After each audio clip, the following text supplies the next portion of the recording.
So with our final example, we're once again going to use logarithms, slightly different, not different in the way we do it.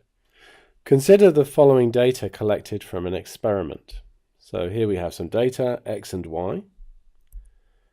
We know that the data follows a law of the form y equals ab to the x. So note that the x, which is one of the variables from the experiment, is now the power. In the last one it was x to the power b.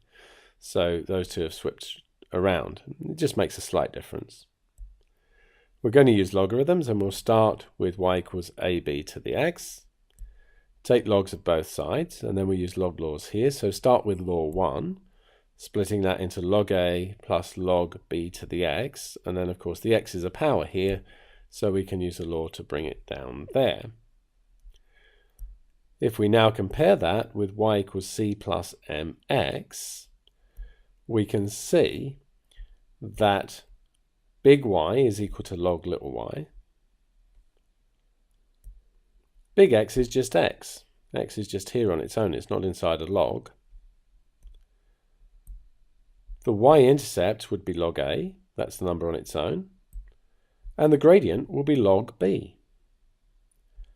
So we produce a table. The x's just stay the same because big X is X. But y is log y, so these are all logs to the base 10 of these numbers here.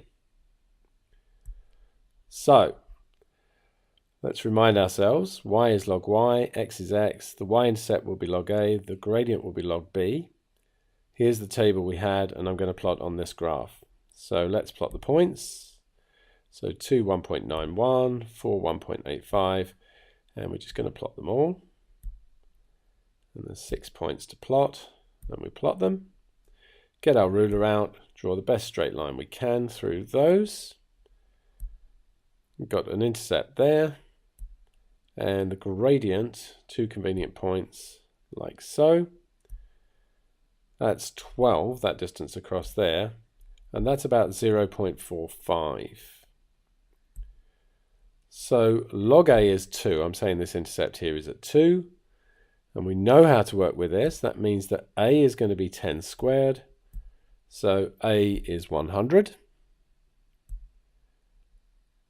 Log B, we know that was the gradient, is going to be negative 0.45 because this goes downwards, divided by 12. So log B is negative 0.0375. Change to exponential, and then you've got B is 10 to the negative 0.0375. And you can calculate that. It's about 0.92. And then we just substitute back into the law. So the law was AB to the x. So we know the A is 100. And it's sometimes a good idea to put a multiplication sign into this type of equation, and then 0.92 to the x. And that's the law. So it's really not difficult to reduce things to linear forms. There's only a couple of different things you can do. If you know your log laws, it's a piece of cake.